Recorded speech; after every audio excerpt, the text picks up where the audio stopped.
show you how to write a research proposal. You start with the cover page. On that cover page, you need to mention on the research proposal your college, the discipline, then the research proposal, to say that it's a research proposal, and the proposal title, then your candidature, whether it's a doctoral or master's or honors candidature, and the candidate's name, student number, then the supervisor's name, the principal supervisor, and the associate supervisor's name. In some cases, the proposal cover page would have the institution or the university's logo. The next page would have the table of content. On the table of contents, it will start with the abstract.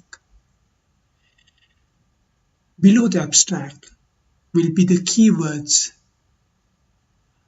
that will define the research that is undertaken. It is followed by the proposal sections, starting with introduction, literature review, then the theoretical framework and the hypothesis development. If it's a qualitative research, here it would be the theoretical framework and the research questions.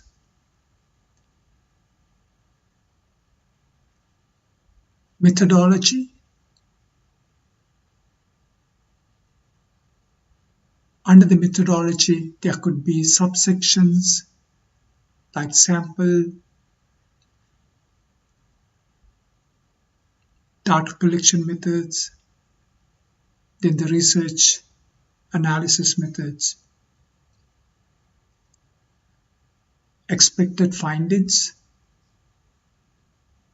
It's followed by contributions, and should have a bend on originality, because research is undertaken to make original contributions.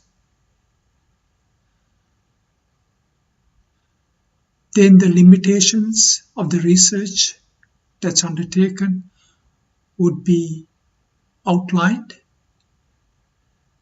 Then the list of references upon which the proposal is built, followed by the appendix that supports the main proposal.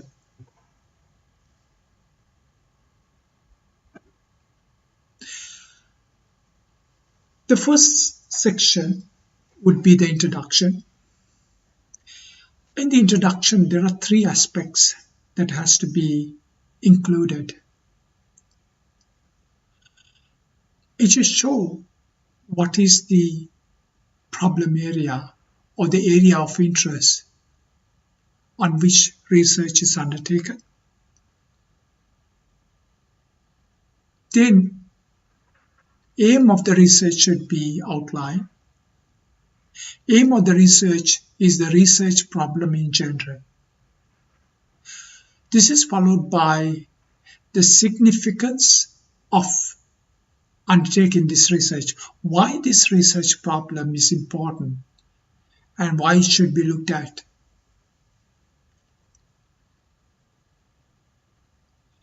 The next section is showing the relevant literature. There are 4 areas to address. The first is the contextual relevance. In the contextual relevance, it's important to show the relevance of the location or the industry in which the research is undertaken.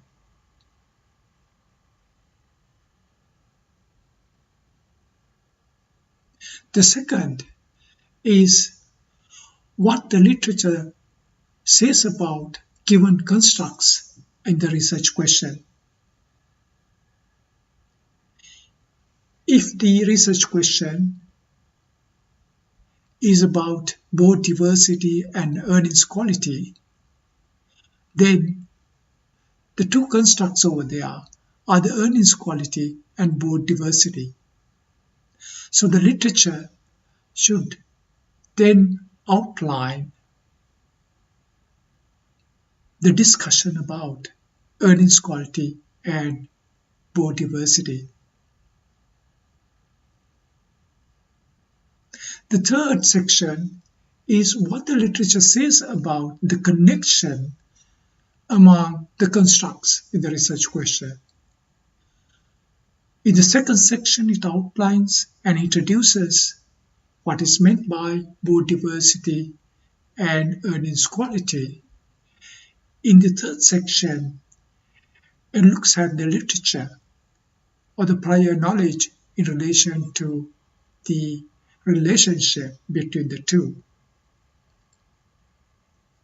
The fourth section is about what the literature does not say about the research problem, which makes this research problem different and unique, and is the reason to undertake this research. For illustration, it could be that the board diversity has been looked at from a perspective of developed nations, but not from emerging nations. But that board diversity becomes important because of the recent introduction of the diversity requirements introduced into organizations. And the earnings quality becomes important because to attract foreign investment. So a case has to be made to show that the research problem has not been investigated and is unique, and it should emerge from the existing body of knowledge, which is the relevant literature. And that follows is the theoretical framework and hypothesis development or the stating research questions. If it is a quantitative study, there will be hypothesis that will be tested. If it is a qualitative study, there will be research question that will be examined. We start with defining the constructs in the research question. There could be several definitions that are offered for the construct, and one got to select a definition for the construct in relation to the given research question. The second is to select a theory that talks about the constructs in the research question. For example, if the research question is about board diversity and earnings quality, then the theory should be such that it talks about the relationship or the connection between board diversity and earnings quality. If it is quantitative approach, it will develop questions, research questions, and these research questions are called the hypotheses. They will test the body of understanding. If it is a qualitative approach, then it will develop research questions from the constructs that are embedded in the research question, but we'll use the theories that are relevant to these constructs to interpret the findings.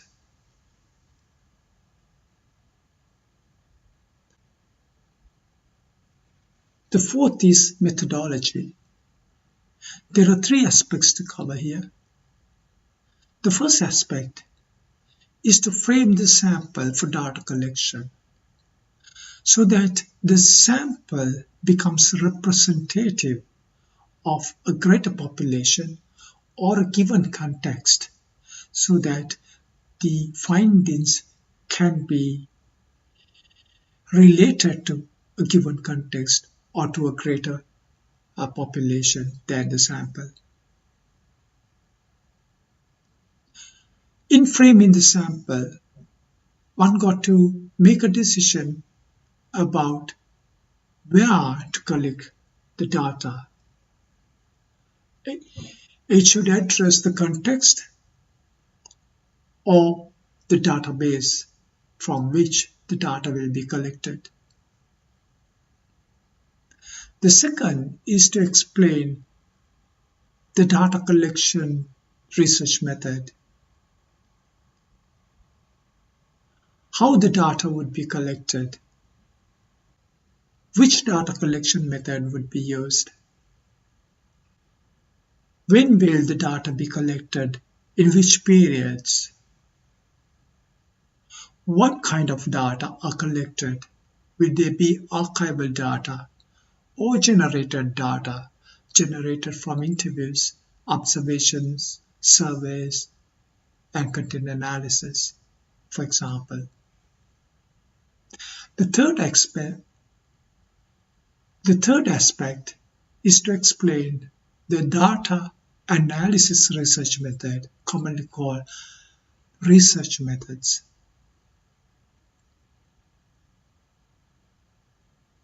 These research methods for quantitative research and qualitative research paradigms may differ, but under the quantitative research method, they show how hypotheses are tested, for example, through empirical models. Under the qualitative research paradigm, it will show how the research questions are interpreted. The next is the expected findings. Under the expected findings,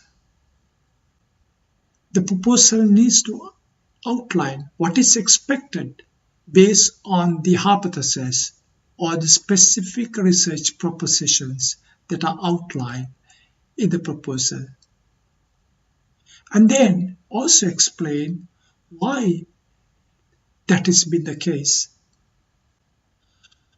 The next section is to outline the limitations of this study. The limitations can arise from the research question, because the research question will set the boundaries of the research. The second aspect is the limitations arising from the methodology. The data that have been collected, the sample size, the data collection method that's been used, the research analysis method that has been used. They will set boundaries on the research question and the findings that will evolve through data collection and analysis. Seventh is the contributions from the research. This contribution should have a bend on originality. These contributions can have three aspects. There could be practical contributions in relation to application, in relation to policy. It could have a theoretical contribution It could point to new theories or new frameworks. The next is the methodological contribution. It could be a new way of measuring data. The proposal also should have the budgets and resources, the funds required to conduct research, and then funds required to present findings arising from the research in various venues and locations. The proposed thesis outline should also be outlined. A typical structure will have chapter starting with introduction, followed by literature review, then the theoretical framework and hypothesis development, research methodology that constitutes sample selection, data collection methods and measurement of variables, then the results, discussion of the results and sensitivity analysis, then a discussion about conclusions drawn from the results, and the final chapter will have the limitations arising from the study, the limitations that were accompanied with the study, and suggestions for further research. The proposal will also require a time frame. If it is a 3-year period within which the research is to be completed, a time frame should be provided, and providing a time frame graphically in that need to outline the different sections and the activities that will be conducted in the research. For example, literature review. When would it start and when would it end? The research design, the starting and the end, data collection, data processing, then the drafting of the thesis that takes a fair amount of time, the first draft, second draft, and so forth, and then finally the thesis submission. This is followed by a reference list. There are different styles of references. More widely used is the APA style of referencing. Whichever referencing style that's been used, it should be used consistently. One should refer to the referencing style manual to ensure that different articles are referenced in the way that is prescribed in that referencing style. Some theses can have appendices. Appendices should be numbered as Appendix 1, 2, and 3, and so forth. That supports the main document of the research proposal. So there are 11 sections to look at and complete when developing a research proposal.